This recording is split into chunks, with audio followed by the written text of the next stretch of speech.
warahmatullahi wabarakatuh. Selamat pagi anak-anak. Gimana kabarnya hari ini? Wah, alhamdulillah luar biasa ya. Baik, sebelum kita memulai pelajaran hari ini, silakan Mas Haris untuk memimpin doa terlebih dahulu. Terima kasih Mas Haris. Sekarang Ibu presensi terlebih dahulu ya. Adi, Anissa, Afida, Bastian, Gilang, Haris, Sasmi, Foni, Zaskia. Baik, semuanya hadir ya. Terima kasih anak-anak semua. Pada hari ini Ibu akan menjelaskan mengenai puisi. Kita akan membahas mengenai pengertian puisi, ciri-ciri puisi, hingga struktur hingga unsur pembangun dari puisi. Sebelumnya ada yang tahu mengenai hakikat dari puisi?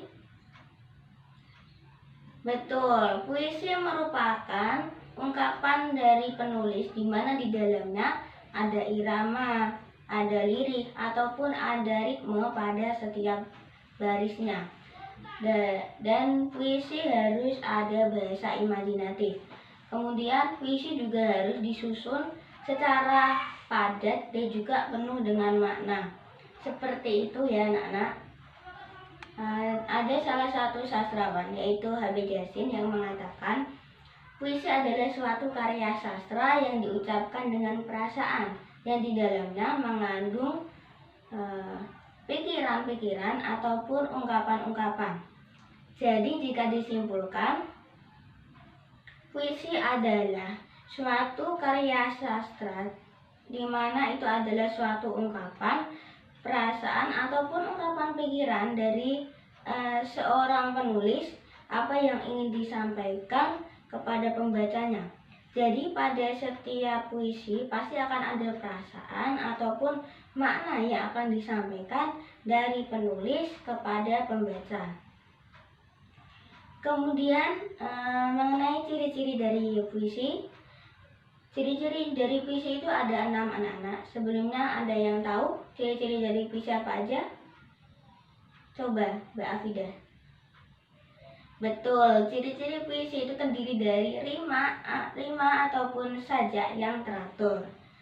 Yang kedua, silakan Mas Haris. Betul sekali, puisi bermakna konotatif. Kemudian yang ketiga, puisi itu bersifat simetris. Kemudian yang keempat, puisi juga lebih menggunakan sajak syair ataupun pantun syair. Nah, yang termasuk ke dalam puisi lama. Nah, yang kelima dari ciri-ciri puisi ini yaitu kesamaan sintaksis, kesantunan sintaksis ataupun ugatra. Kemudian yang keenam, bahasa yang digunakan dalam puisi lebih padat dan juga jelas daripada prosa dan juga drama. Jadi di dalam puisi ketika kita membaca satu kalimat, kita sudah bisa mengetahui makna apa yang akan disampaikan dari penulis. Tetapi jika prosa dan drama, kita harus memahami terlebih dahulu, membaca setiap paragrafnya, membaca setiap dialognya, membaca setiap babaknya dan keseluruhan dari teks drama. Kemudian baru kita bisa memahami makna yang akan disampaikan penulis kepada pembacanya. Begitu kiranya anak-anak. Nah, selanjutnya kita akan membahas mengenai unsur-unsur dari puisi. Unsur-unsur puisi itu ada 2. Sebelumnya ada yang tahu unsur dari puisi apa aja? Betul, struktur fisik dan juga struktur batin. Struktur fisik, sebelumnya ada yang tahu struktur fisik itu apa aja? Ada pengintambahan tentunya. Siapa yang bisa? Silakan Mbak Anissa. Betul, struktur fisik dari puisi salah satunya yaitu diksi. Kemudian, betul sekali Mas Adi, tipografi. Struktur fisik dari puisi itu ada 5 anak-anak. tadi sudah disampaikan oleh Mbak Anissa dan juga Mas Adi. Kemudian ada juga tambahan, yaitu majas ataupun gaya bahasa. Puisi itu menggunakan gaya bahasa yang inovatif. Ada yang menggunakan gaya bahasa personifikasi, hiperbola, metafora, litotes, dan juga gaya bahasa yang lainnya. Tidak hanya satu gaya bahasa yang biasa digunakan dalam puisi, tetapi banyak sekali gaya bahasa yang bisa digunakan dalam puisi agar puisinya jauh lebih menarik dan juga tidak membosankan. Kemudian yang keempat yaitu mengenai kata konkret, dan yang kelima yaitu imaji dan juga citraan. Kemudian yang kedua mengenai unsur dari puisi yaitu unsur batin puisi. Unsur batin puisi ini terdiri dari 4 anak-anak. Ada yang tahu mengenai unsur batin puisi? Baik, yang pertama yaitu tema atau makna. Jadi puisi yang disampaikan harus memiliki makna, harus memiliki tema. Tema dalam hal ini misalnya ketika dalam puisi ada tema sosial, tema politik, ataupun tema persahabatan yang bisa diangkat ketika kita membuat puisi. Seorang penulis wajib memberikan tema ataupun makna dalam setiap puisi sehingga dapat tersampaikan kepada pembacanya, sehingga puisinya dapat dibaca dengan baik dan dipahami dengan baik. Kemudian yang kedua, puisi juga harus memiliki nada. Dalam struktur batin puisi,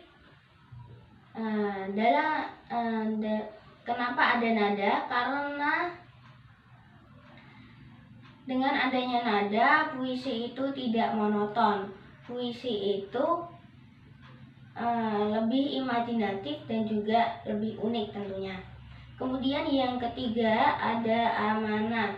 Setiap penulis, entah itu penulis prosa maupun drama, bahkan puisi, akan selalu memberikan amanat pada setiap puisinya, pada setiap karyanya.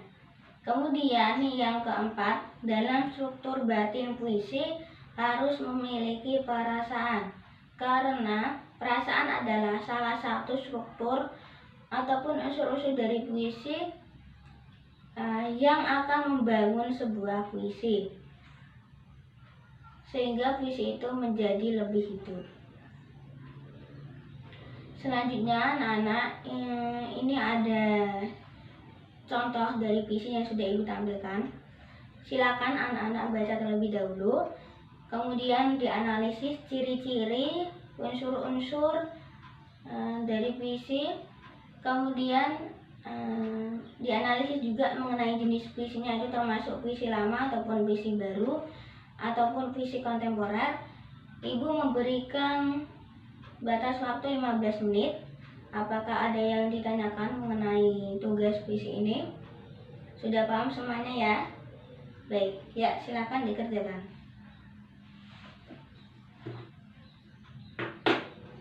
Baik, cukup waktunya anak-anak 15 menit. Apakah sudah selesai semuanya? Baik, ada yang ingin mempresentasikan hasil pekerjaannya? Oh, silakan Mbak Sasmi. Tepuk tangan yang meriah untuk Mbak Sasmi. Hasil kerjanya sangat bagus sekali. Tadi yang disampaikan Mbak Sasmi itu bagus, padat, dan juga tepat. Di sini apakah ada yang berbeda hasilnya dengan Mbak Sasmi? Jika ada yang berbeda bisa dipresentasikan. Oh, sama semuanya ya, bagus sekali. Baik anak-anak, selanjutnya silakan kalian membentuk kelompok. Satu kelompok terdiri dari 5 orang. Urut dari presensi ya anak-anak.